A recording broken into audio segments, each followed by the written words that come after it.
If she had managed the victory at once, and he had yielded and sincerely laid his heart at her feet, I should have covered my face, torn to the wall, and have died to them. Miss Ingram had been a good and noble woman, endowed with force, fervour, kindness, sense. I should have had one vital struggle with two tigers, jealousy and despair. Then my heart turned out and devoured.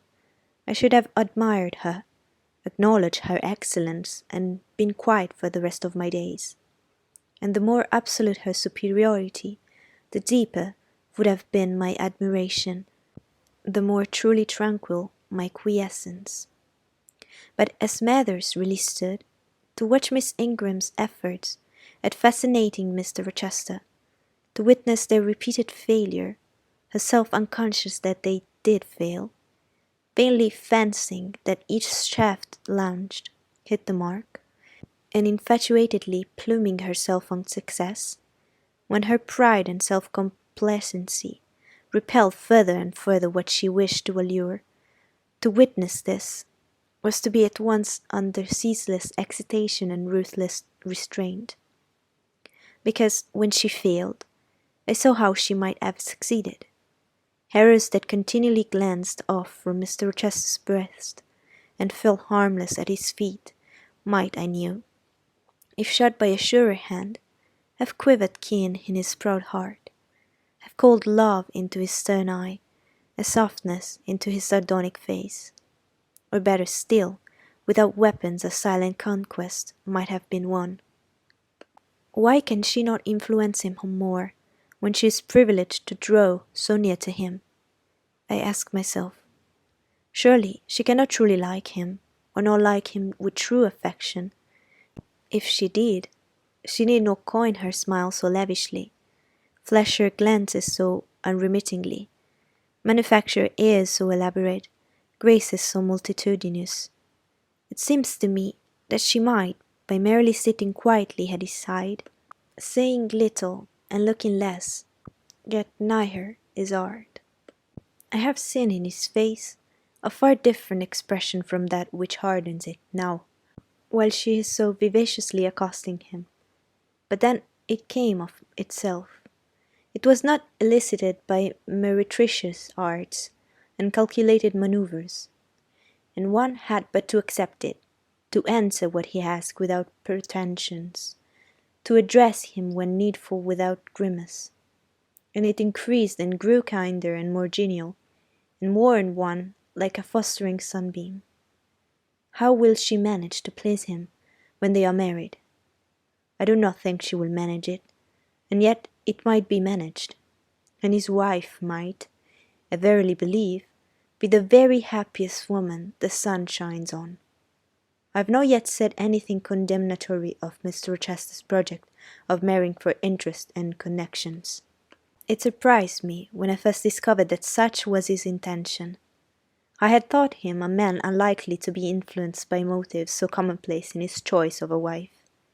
But the longer I considered the position, education, etc., of the parties, the less I felt justified in judging and blaming either him or Miss Ingram for acting in conformity to ideas and principles installed in them, doubtless from their childhood. All their class held these principles. I suppose, then, they had reason for holding them such as I could not fathom.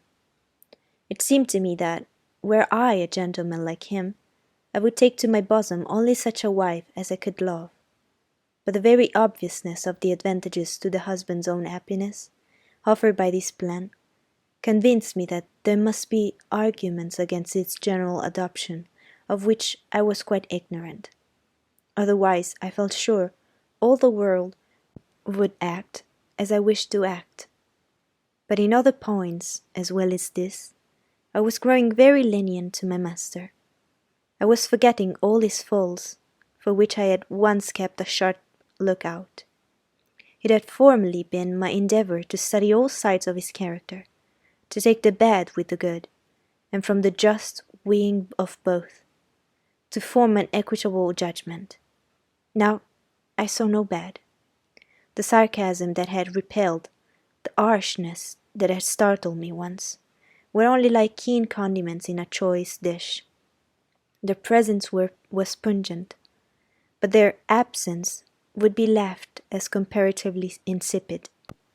And as for the vague something, was it a sinister or a sorrowful, resigning or a desponding expression, that opened upon a careful observer now and then in his eye, and closed again before one could fathom the strange depth partially disclosed, that something which used to make me fear and shrink, as if I had been wandering amongst volcanic-looking hills, and had suddenly felt the ground quiver and seen it gape, that something I, at intervals, beheld still, and with throbbing heart, but not with pulsed nerves. Instead of wishing to shun, I longed only to dare to divine it, and I thought Miss Ingram happy, because one day she might look into the abyss at her leisure, explore its secrets, and analyze their nature. Meantime, while I thought only of my master and his future bride, saw only them, heard only their discourse, and considered only their movements of importance, the rest of the party were occupied with their own separate interests and pleasures. The ladies Lynn and Ingram continued to consort in solemn conferences, where they nodded their two turbans at each other, and held up their four hands in confronting gestures of surprise, or mystery, or horror, according to the theme on which their gossip ran, like a pair of magnified puppets. Mild Mrs. Dent talked with good-natured Mrs. Ashton, and the two sometimes bestowed a courteous word or smile on me. Sir George Lynn, Colonel Dent, and Mr. Ashton discussed politics, or county affairs, or justice business.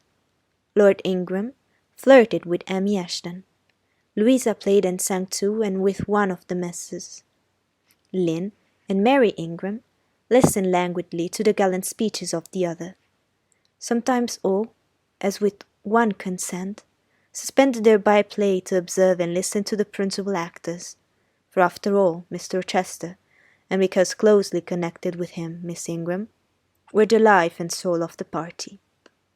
If he were absent from the room an hour, a perceptible dullness seemed to steal over the spirits of his guests, and his re-entrance was sure to give a fresh impulse to the vivacity of conversation.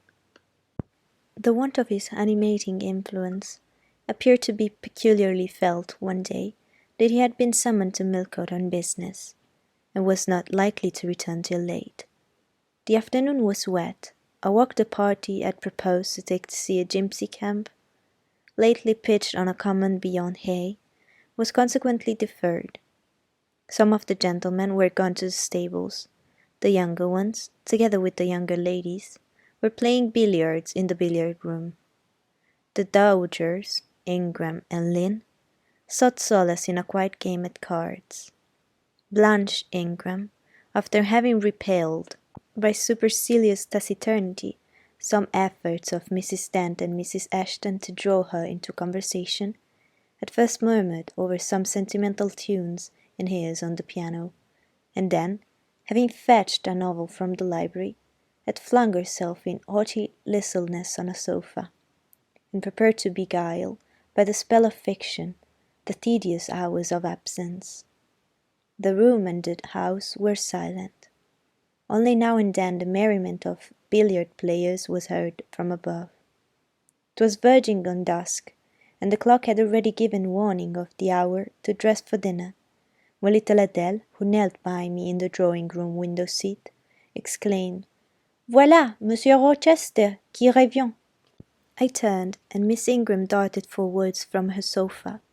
The others, too, looked up from their several occupations, for at the same time a crunching of wheels and a splashing tramp of horse hoofs became audible on the wet gravel. A post-chaise was approaching. "What can possess him to come home in that style?" said Miss Ingram. "He rode Mesrour, did he not, when he went out? And Pilot was with him. What has he done with the animals?" As she said this, she approached her tall person and ample garments so near the window that I was obliged to bend back almost to not breaking my spine. In her eagerness, she did not observe me at first, but when she did, she curled her lip and moved to another casement. The post-chaise stopped. The driver rang the door-bell, and a gentleman alighted, attired in a travelling garb. But it was not Mr. Rochester. It was a tall, fashionable-looking man, a stranger. "Provoking!" exclaimed Miss Ingram. "You tiresome monkey, who perched you up in the window to give false intelligence!" And she cast on me an angry glance, as if I were in fault. Some parleying was audible in the hall, and soon the newcomer entered. He bowed to Lady Ingram, as deeming her the eldest lady present. "It appears I come at an inopportune time, madam," said he, "when my friend Mr. Rochester is from home. But I arrive from a very long journey, and I think I may presume so far on old and intimate acquaintance as to install myself here till he returns." His manner was polite. His accent in speaking struck me as being somewhat unusual, not precisely foreign, but still not altogether English. His age might be about Mr. Rochester's, between 30 and 40. His complexion was singularly sallow. Otherwise, he was a fine-looking man, at first sight especially. On closer examination, you detected something in his face that displeased, or rather, that failed to please. His features were regular, but too relaxed. His eye was very large and well cut, but the life looking out of it was a tame, vacant life. At least, so I thought. The sound of the dressing-bell dispersed the party. It was not till after dinner that I saw him again. He then seemed quite at ease, but I liked his physiognomy even less than before. It struck me as being at the same time unsettled and inanimate. His eye wandered, and had no meaning in its wandering. This gave him an odd look, such as I never remember to have seen. For a handsome and not an unamiable-looking man, he repelled me exceedingly.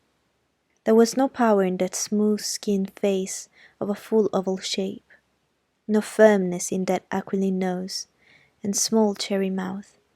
There was no thought on the low, even forehead, no command in that blank brown eye. As I sat in my usual nook and looked at him with the light of the girandoles on the mantelpiece beaming full over him, for he occupied an armchair drawn close to the fire, and kept shrinking still nearer, as if he were cold, I compared him with Mr. Rochester. I think the contrast could not be much greater between a sleek gander and a fierce falcon, between a meek sheep and the rough-coated keen-eyed dog, its guardian.